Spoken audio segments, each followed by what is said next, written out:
from 30 years ago. It's a different color. That's the way it goes. I like this color. I just wish it would, you could pick. Like, it can also go back. It doesn't go back. It just stays this way. Get your seats on the bus, but other than that, it's not so useful.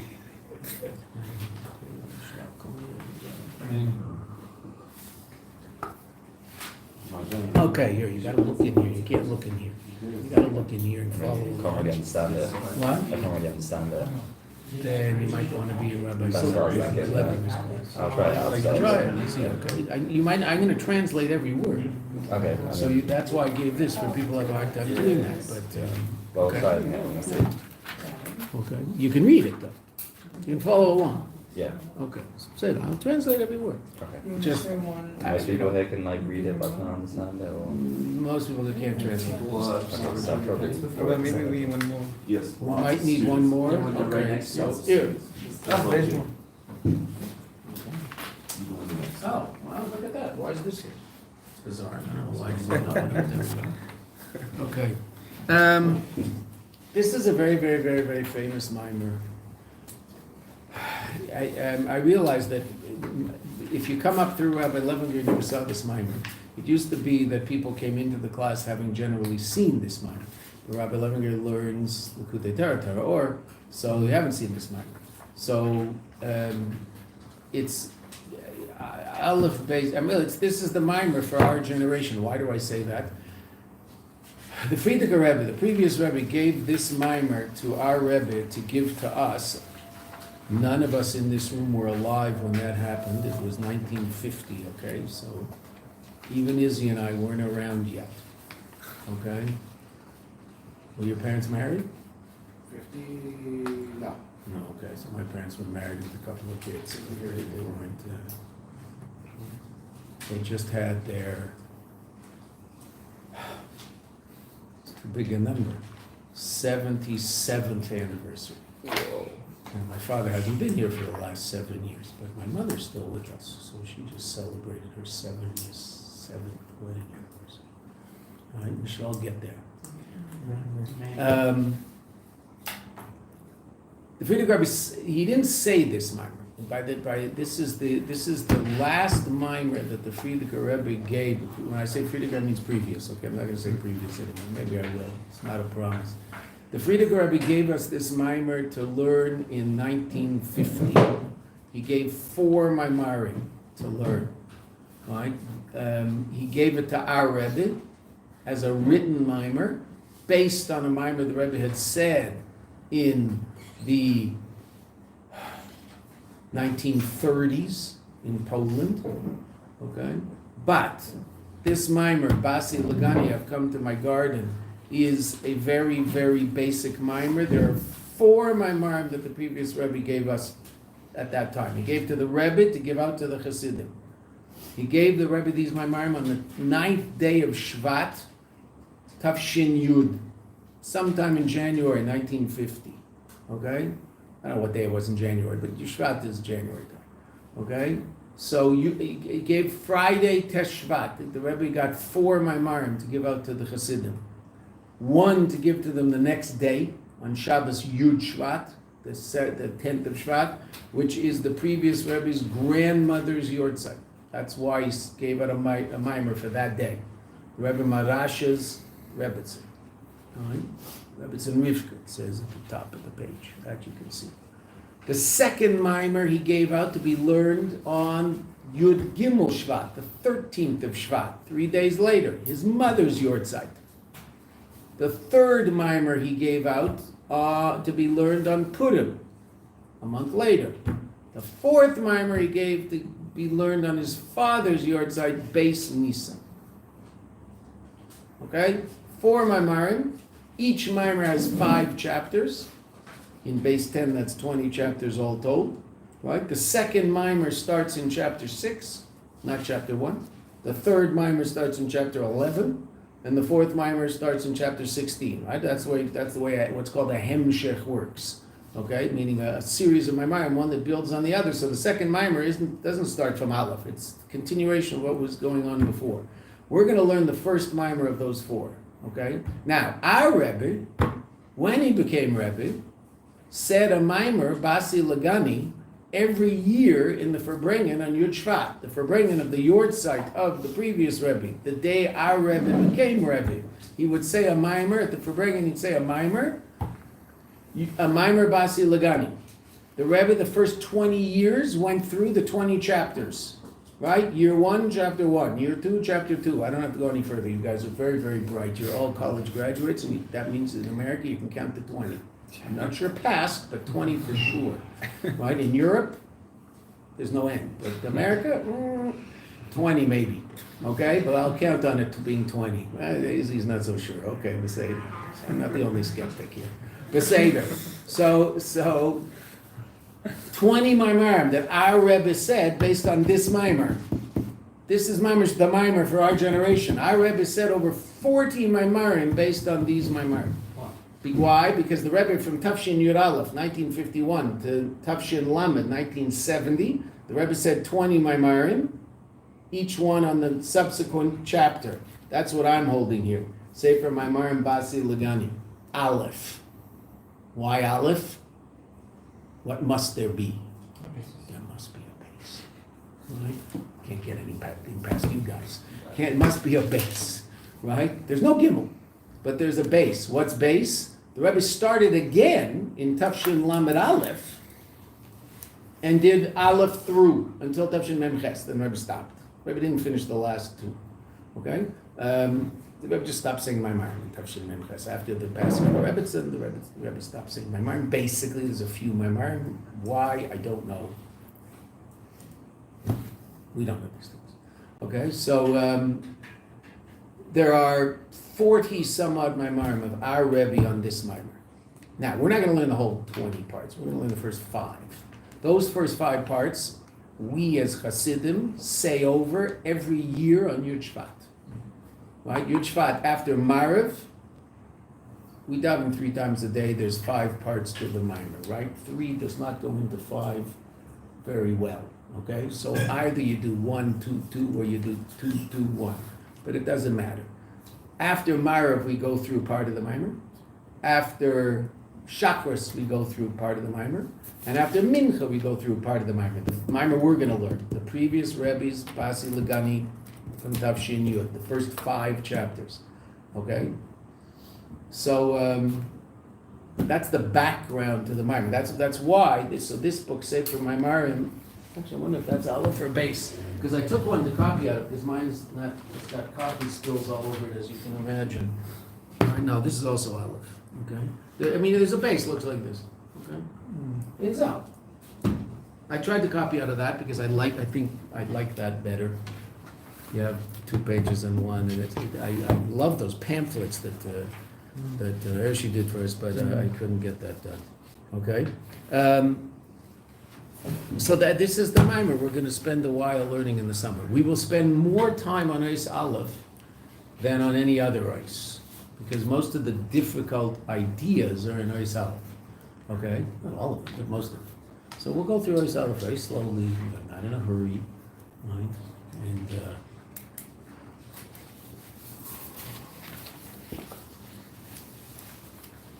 we'll get it done. Is that piece of paper floating around, or did it get stuck? Oh, here it is. Look at that. Why didn't I ask if Mashiach's coming, and it would have been, right done. This is nice. Ari.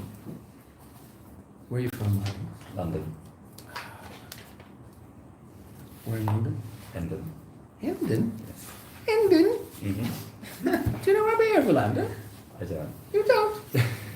How can you not know Rabbi Kaplan if you're in Hendon? The Chabad house above Ladbrokes? Oh yeah, I know where it is. Okay. There's more praying going on in that building than any building in all of Ladbrokes is the betting brokerage. You can bet on anything in England, right? You can bet as to whether or not there'll be a story about King Charles eating breakfast on the 3rd page of the newspaper. They'll take you can go in and say, that's what I'd like to bet on. They'll give you odds and they'll take your money. But you can bet on anything. But of course, usually you're betting on Betsy cupcakes in the 3rd in some, horse race. So that's on the bottom floor. And the top floor is Chabad house. So everybody in that building is praying all the time. You know, the guys below, like, you know, go Betsy cupcakes, and the guys above are praying mincha. You know, there's more davening going on in that building than most places. Maybe the Kaisel beats it up, but other than that, I'm not sure. My lad brokes. Okay. Basi L'Gani.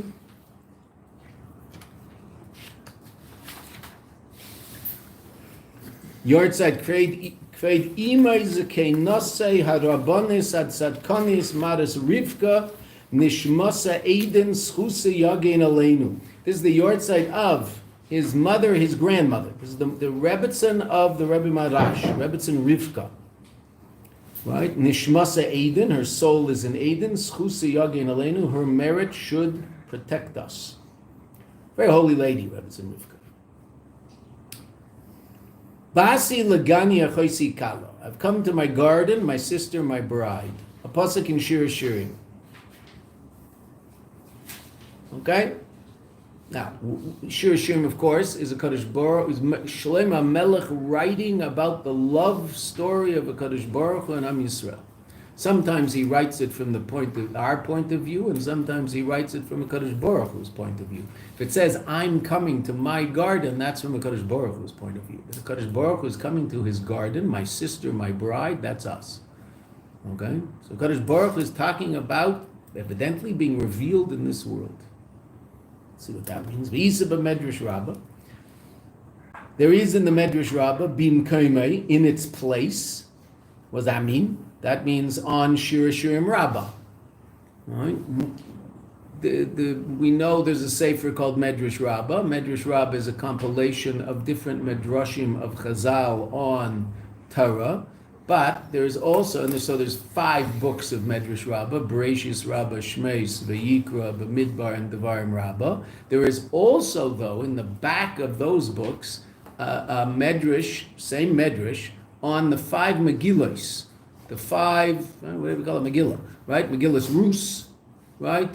Story of Rus, which we people read in shul. We Baruch Hashem do not. People read in. We read it the night before when we're learning through all the Torah. The book of Rus, the shiur shiurim, Koheles, Ecclesiastes, it's called in English, whatever that means. I think Koheles is easier.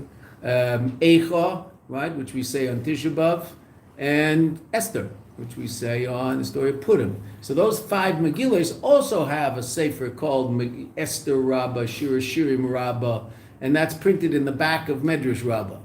Okay, so there happens to be a Medrash Shiur Shiurim Rabbah. Now, why is Medrash Rabbah very, very important? Most of Rashi on Sefer Bereshis is quoted from Bereshis Rabbah. That's where Rashi gets most of his information on his comments on Sefer Bereshis. Not the rest of the Torah. Right? He uses different svarim for different books.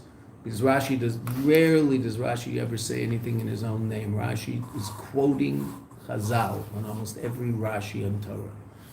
Okay? So most of the quotes in Bereshis are from Bereshis Rabbah. So there's shiur shiurim Rabbah.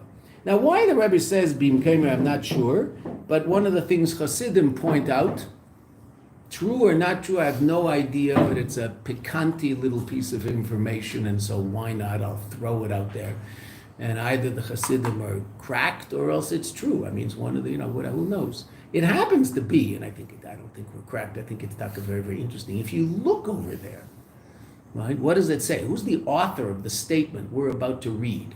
It says, Amar Rabbi Menachem Chasnei. Rabbi Menachem, his son-in-law, said the following. Now that's rather interesting relative to this Maamer, because who is going to teach this Maamer to us more than 40 times? Rabbi Menachem, his son-in-law, the previous Rebbe's son-in-law, is going to become Rebbe after this. Now there were 2 sons-in-law who could theoretically be Rebbe, an older one and a younger one. The younger one is the one you know as the Lubavitcher Rebbe. His older brother-in-law was considered reasonable to be the Rebbe after the passing of the Frierdiker Rebbe, but he said the Rebbe's Rebbe. Very clear. There was a story where they had a particular issue that they wanted to solve, and they didn't know how to solve it. So they were having a discussion, and our Rebbe said to his brother-in-law, Shmarya Gurari, Rashag, who took over the position that the Rebbe had under the previous Rebbe, so he did that for our Rebbe, running the show. Our Rebbe said, well, I'll go ask our father-in-law. I'll go to the gravesite of our father-in-law and ask him. And Rashag said to the Rebbe, does he answer you? So the Rebbe said, yes. So he said, okay, you're a Rebbe. That was it. He was completely bottled to the Rebbe. A chassid through and through. If you see old videos, you'll notice who he is. Because when the Rebbe walks from his place of davening, the Rebbe goes either sideways or downstairs, depending on the years where they built the stage in the end. Right? So the Rebbe will walk away and go up to the Aron Kodesh and give it a kiss, and then walk out of 770. You've seen that lots of times on videos, the Rebbe walking out of 770. Next to the Aron Kodesh, there's a little stender, and there's an older man davening there. The Rebbe always looks to him and nods. That's his brother-in-law. That's Rashag. He's always there. Right? And a very interesting guy, really amazing. Right? So that's, some people say that's why the previous Rebbe put in Bin Kaimeh. I don't know. So now, we're going to see a type of limud here that we're going to see 3 times in the first half of this page. Same style of learning. What's that? It says, Basi L'Gani, I've come to my garden, Achoisi Kala, my sister, my bride. Legan ein ksiv kan. Very common language in Medrash. To a garden is not written here. It doesn't say I've come to a garden. Ela leGani, to my garden. Lignuni, a play on the words Gani. Ganuni in Aramaic means my resting place. L'makam shahaya ikari betchilo, the place that was my essential place originally. The ikar shchina, we just have to read a little and then we'll come back and try to understand this. The ikar shchina, the essence of the divine presence, betachtonim haisa, was in the lower realms. Meaning there was a tremendously powerful revelation of godliness down in this world. Val yedei chet eitzadas, and through the, the word sin makes me nervous. It sort of makes me think of the cult of the virgin birth. They're sort of into that, But whatever. That's usually how they translate it. Sin! Val yedei chet, the improper behavior of the Eitzadas, of the tree of knowledge, Adam and Chava, that which got them kicked out of Gan Eden, well, that also, what happened as a result of that? Nistalka Shechina, the Shechina Nistalek means in this context to go up. It leaves, it elevates, goes up. Mi'aretz l'rakia, from earth to heavenly spheres, meaning on some metaphysical level, not physical heaven, metaphysical heaven. All right. Doesn't go up to above the clouds. Val yedei chet Kayin ve'enish, and through the chet of Kayin, who killed his brother Hevel, rather famous story, Cain and Abel in English, but that wasn't what their parents called them. Chet Kayin ve'Hevel, ve'enish. Anybody know what Enosh did? He's unfortunate. This is sort of a horrible thing to be famous for, but he's famous for this, right? If you made a mistake in the old days and it made it into the Chumash, so then it's like rough, you can't live it down. It's hard to live it down. People are reading it every year, and it's like really hard on you. Baruch Hashem, our mistakes, no one knows about them. Who cares? God cares, but it's at least it's not public knowledge. That's why we get up in the morning. No, what did Enosh do? No, that would be 8 generations. Enosh was the first idol worshiper. How's that for a claim to fame? The first one who worshipped idols. Now, it's a machlekes, the Rambam and the Ramban, as to whether or not this was an act of rishus, of evil, meaning rebellion against the Kadosh Baruch Hu, or an intellectual mistake. The Rambam says it was the origins of a Zara was an intellectual mistake. That since the Kadosh Baruch Hu gives glory to certain things like the sun, the moon, etc., so then, and they obviously have a rather important position in terms of our welfare and are definitely intermediaries for God's bracha to get to us, right? I mean, God, so to speak, uses the sun to give us the light and heat that we need in order to be alive down here and for our crops to grow. Okay, Kadosh Baruch Hu will do that without a sun. He doesn't need to do it with the sun, but he decided to do it with this thing called the sun. And so the sun obviously has a rather important position in the Kadosh Baruch Hu's world, so maybe I should worship the sun. Maybe I should thank the sun for all the bounty that it gives me. Now, that's wrong, and the Kadosh Baruch Hu says very clearly in the Torah, don't do that. There's over 50 negative commandments in the Torah relative to idol worship. Which means two things. First of all, it was something very, very common, obviously, that the taiva, the desire for idol worship was taken out of the world. God took it away from us about 2,000 years ago. Because if you read the stories in Tanakh, they had such a taiva for Avodah Zarah that it's unbelievable. They just kept worshiping idols all the time. Their taivas were spiritual. Right? So we look at them and we don't get it. What's the problem? What's wrong with them? They worship. Read the book of Shoftim. Read the book of Judges in Nach. Right? They worship idols. God smashes the living daylights out of them. They do tshuva, and then the next generation starts worshiping idols again. They get smashed. It just goes. And then what is with these people with their idols? Okay, we don't get it. They had an unbelievable desire for some sort of spiritual expression. Bad spirituality that destroys the world. Spirituality that was not godly, it was just spiritual. Spirituality is not good, and physicality is not bad. Right? Spirituality can destroy the world as much as misplaced physicality. Physicality can sustain the world as much as properly expressed spirituality. Okay. Physical and spiritual isn't what it's all about. It's about godly or not godly. All right, so there's non-godly spirituality. It's called idol worship. Okay, so they had a big taiva for this. We don't get it. They look at us from up there, those generations, and see us drowning in a sea of whipped cream. Right? And they just can't figure out why we're so into Gashmias. Like, what is it with these people with their physical taivas? Like, I mean, they're just so into it. Well, I mean, you know, you want a cup of coffee, okay, but what are you putting foam on top of your coffee? Like, what is wrong with you? What happened to you? Right? You want to eat a piece of fish, eat a piece of fish. Why is it wrapped in something and you're busy making a whole thing about it and it has to be at the Kiddush, and if it's not at the Kiddush, you don't come back to that shul, you go to another shul. What's wrong with you people? They can't get us at all. Right? And we can't get that. We don't understand. What are they bowing down to a getchka all the time? What is their deal? Bringing fruit to the sun. Okay, so their taivas were in spirituality. Our taivas are in, we don't really want to talk about it, it's embarrassing. Right? But we have taivas in Gashmias, right? You know, oh my gosh, the carpet doesn't match the drapes. I think I'll jump out the window. They couldn't understand that at all. They don't get it. Right, okay. So that was Enosh. He was the third level. So because of those two, Cain and Enosh basically said as follows, and it is interesting. Right? What do you say to the waiter when he brings you your food?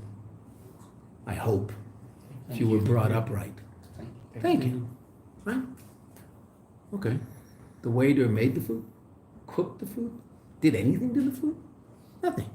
But did he do you a favor? No. Was he an intermediary in the process of getting your dinner to your table? Mm-hmm. No. If it's really good, what do you ask the waiter to do?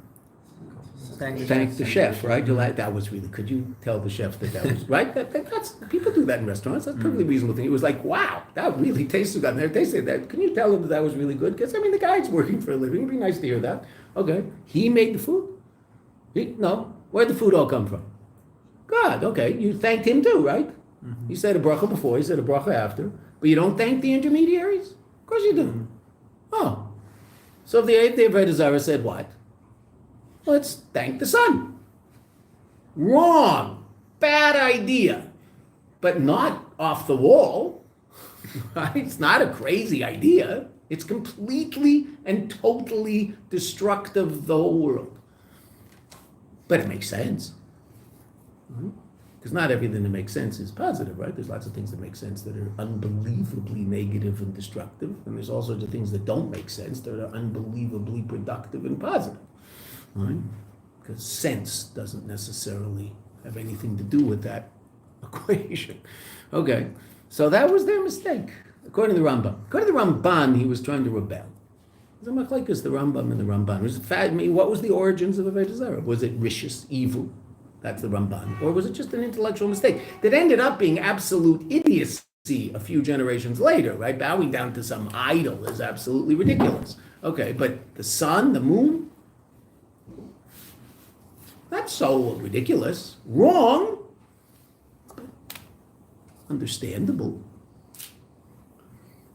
Thanking the waiter, I don't know, it's a reasonable thing to do. Now let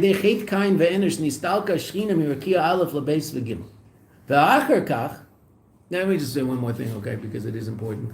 There is a big difference between the waiter and the sun. What's the difference? What could the waiter theoretically do if he could spit in your food or spill it on your lap if he wanted to? Can the sun do that? No. And that's the main difference between the sun and the waiter. You thank the waiter because, in all fairness, he has the choice not to do this, or to do it slowly, or to do it with a scowl, or whatever he wants. But he didn't. He was friendly, and so you thank him. Okay. Sun has absolutely no input into what it does. It has a chip. It just does what the chip it has tells it to do, and so for that reason, it's simply an intermediary of God's goodness, and there's no reason in the world to thank the sun, thank the Eibishter for making the sun the way he made the sun. Whereas the waiter, it is perfectly reasonable to thank the waiter because he made a choice to treat you nicely. Right? And so too the cook. The cook put his whole heart and soul into that meal. He didn't have to. He could just, he has a job and he just does it and sends it out and it's good enough. And as my wife says, she'll never say anything bad about a meal that she didn't have to make or clean up after. Right? Okay, that's reasonable. V'achar fourth generation. Now, it's not the fourth generation, Mamish, but it's the fourth level of this. Is Aleph, Beis, and Gimel 3 different levels, or? Yeah, we'll see. Let's keep going, yeah. V'achar because we just said that Nistalka Shechina Merakia Aleph, the Beis Gimel, right? That they pushed godliness higher up, so to speak, further away from the world. Sorry, we'll talk about that in a minute. And then afterwards, through the generation of the flood, that's the 10th generation of the world, it went from 3 to 4. Right? Okay, now, the Rebbe does not quote the next 3 stages that's quoted in the Medrash, but I'll quote the next 3 stages. Okay, the first stage is Eitz Hadas, the sin of the tree of knowledge. Good and evil, Gan Eden. The next step is Cain, killing his brother Hevel. The third step is Enosh, Avodah Zarah. The fourth step is Dora Mabel, the flood, Noach, and the flood. The fifth step is the people at the end of Parshas Noach, the Dora Flaga, the people of the Tower of Babel. The sixth step is Sodom, the people of Sodom and Gomorrah, right? Sodom, right? Story told in the Torah, horrible, terrible, disgusting people, right? And the 7th level were the Mitzrim, the Egyptians, but not the Egyptians we read about with Moshe Rabbeinu, the Egyptians we read about with Avram Avinu, because Avram Avinu is going to begin bringing godliness back down into the world. Avram Avinu is the 20th generation of people in the world. Right, so the first 20 generations, 19, pushed godliness out. Avraham Avinu came along and started bringing godliness back. Moshe Rabbeinu is the 7th to that, right? And those 7 levels where godliness was pushed out were drawn down through the next 7 generations. Avram, Yitzchak, Yaakov, we'll talk about that when we see it in the Maamer. The Rebbe's going to talk about it. Bringing godliness back down into the world, culminating in the building of the Beis Hamikdash, Mishkan, sanctuary in the desert, a place of godly revelation, constant godly revelation in this world. Okay? That started from Avram. So there were 20 generations. The first 20 generations of the world intermittently did something that pushed godliness out of the world. Right? 7 different levels. Okay? Now, what does that mean, push godliness out of the world? If godliness is pushed out of the world ceases to exist. So what does it mean? It means revelation. What does revelation mean? Revelation means I'm sensitive to the godliness in my midst. Becomes harder and harder to be sensitive to godliness as the world becomes darker and darker, so to speak. I mean, that's the mashal. As it becomes darker, there's just as many hours of daylight and just as many hours of nighttime. Right? The darkness is spiritual. What does that mean? That means it becomes harder to be sensitive to godliness in the world. there are places of greater revelation and places of lesser revelation in the world that you and I live in. I think people find Eretz Yisrael a rather uplifting place. I think they find Yerushalayim a rather uplifting place, and they might find it easier in Yerushalayim to be sensitive to godliness. Why? Well, it's a holier place than Peoria, Illinois. It's just the way it is. Right?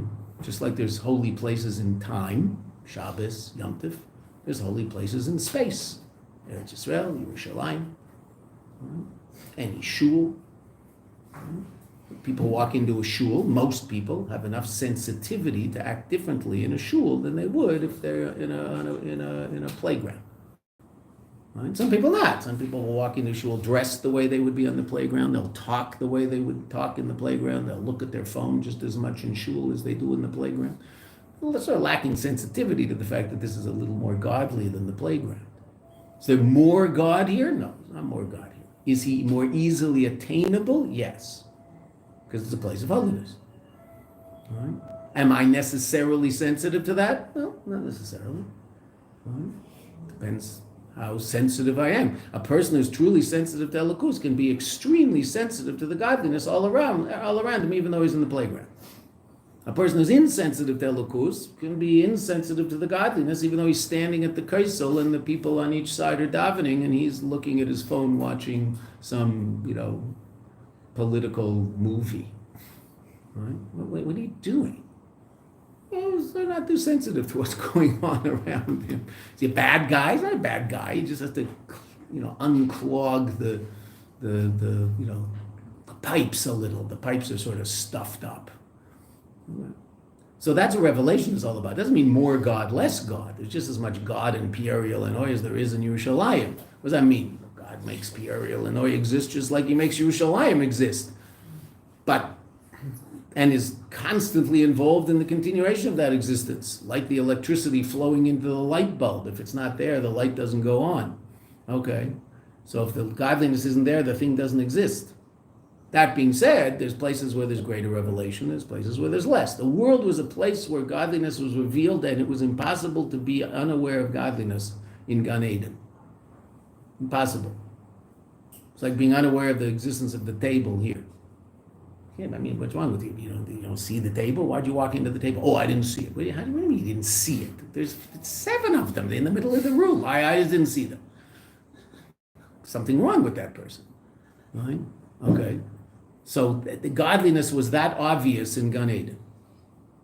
As things happened over the first 20 generations of the world's existence, godliness was pushed out and out until in the times of Avraham Avinu, people were completely and totally involved in idol worship and insensitive to any real godliness in any way, shape, or form.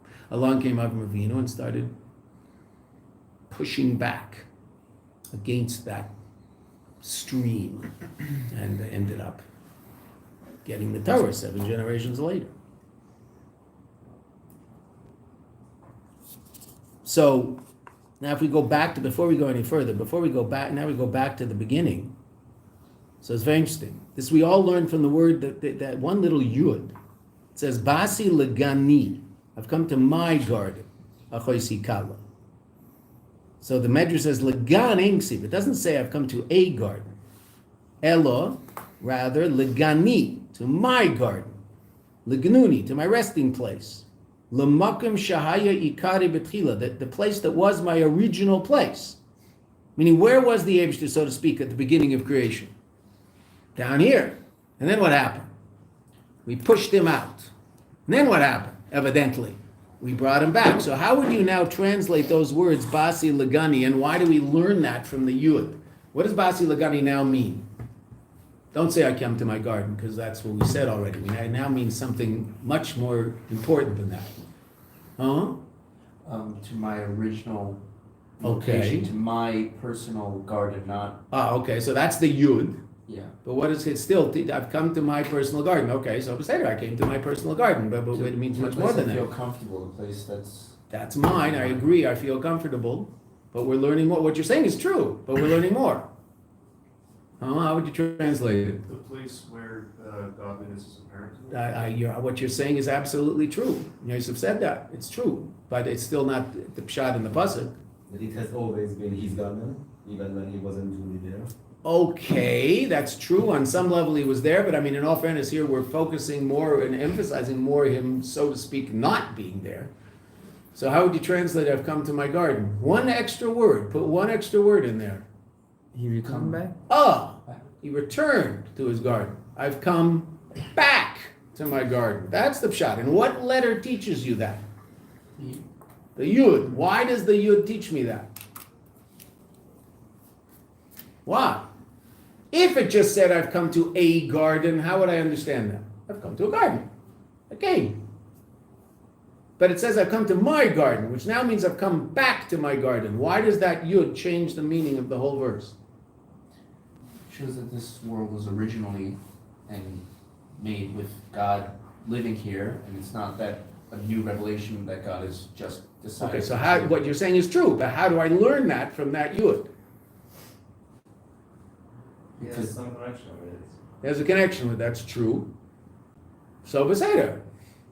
I moved in the first time. As you said, Where should you be if it's your garden? In your In your garden, right? Isn't that where you would be? Oh, so if I'm coming to my garden, what does that mean? I'm coming back. When you go home, what do you say? I'm coming back home. I'm not coming home for the first time. I'm coming back home. If I'm coming to Yerushalayim and I don't live there, I'm not coming back to, I've never been there. Right? I'm coming back to Yerushalayim. This is the first time I've ever been there. I'm coming to Yerushalayim. Okay. And then you call up and say, okay, Tuesday, I'm coming back home. Why? Well, that's where I was, and that's where I theoretically should be. That's where I belong. It's my garden. So why is he not in his garden? I don't understand. Why does he have to come to his garden? Why do I have to come to my garden? What evidently happened? I left. Oh. So I have to come back. That's what that one little yud teaches us. Without that yud, it's a completely different statement. I've come to a garden. Which garden? I don't know. Butchart Gardens. You ever heard of Butchart Gardens? Probably not. Okay. Anybody who's ever been there is very upset at me that I never have, because I grew up next to it. It's supposedly one of the most amazing places on earth. Wow, Butchart Gardens. You've never been to Butchart Gardens and you lived in Vancouver. I said, yes, I've never been to Butchart Gardens and I lived in Vancouver. Beat me up. Right? It's in Victoria. You were there. You took the ferry there. Nice ferry ride, huh? Right. Ferry. At night or day? You did it in the day? Morning. Wow. God's country. Most of it is the way the Eibishter made it. Most of those places, those trees you see, those trees have never been cut down by a human being. Meaning those aren't the trees that the Eibishter put there on 5,785 years ago, but many of the forests you saw from that ferry are virgin forests. They've never been logged.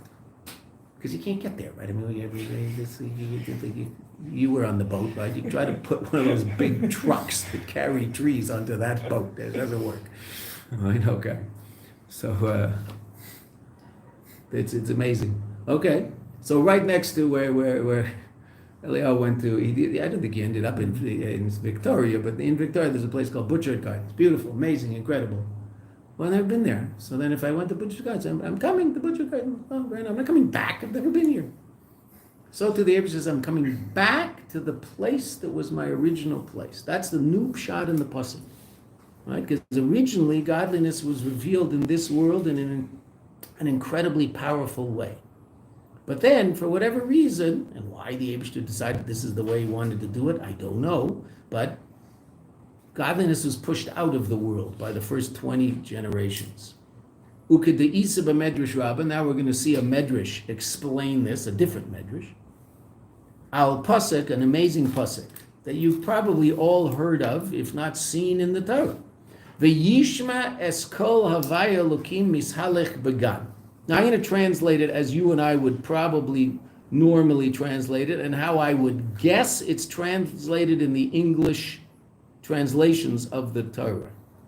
And he heard the voice of God walking in the garden. Who's he? Who heard God walking in the garden? Adam. What had he just done? He just ate lunch, right? And it was not good. It was not a good choice for lunch. That wasn't on the menu, right? Okay. And then all of a sudden he hears, now of course immediately after doing that they put on some sort of clothing, right, which will come up later as to why they did that, okay, Beseder, and I mean, obviously by putting on clothing, what does that mean? That means they became conscious of themselves, which they were not conscious of until that moment. They were conscious only of godliness, but they became self-conscious, and so they put on clothing, right? So then they hear God walking in the garden. That's what it says. Now, let's see. We're going to see exactly the same type of medrash. Amar Rabbi Abba. Rabbi Abba says, it's also in Bereshis Rabbah. Mahalech ein ksiv kan. Exactly the same style of medrash, right? It doesn't say mahalech, which means walking. Holech or mehalech is the same, right? Ani olech, I am walking. Okay, now, for you grammar fans, mit halech, what form is that? For those of you who took ulpan. No one took ulpan? Okay, good. Bad, I don't know. I know that my first teacher here in Eretz Yisrael, when guys used to say, Rabbi, I want to leave yeshiva for 6 months and go to ulpan so I can learn Hebrew. He always had the same line. It was a great line. He said, 4-year-old Israelis know how to speak Hebrew. They can't learn a Mishnah. Just stay in yeshiva. Learning Hebrew can't be such a big deal. 3-year-olds know how to do it in this country, right? It's not like this is... that means you have to learn Hebrew, but I don't know whether you take time off from learning Torah to go learn Hebrew. Wow, you're learning Torah, you figure out Hebrew. Then if you have to figure out how to speak it on the street, spend 4 months living around people who don't speak English, and you'll know how to speak Hebrew. It's not a big deal. It's not a trick.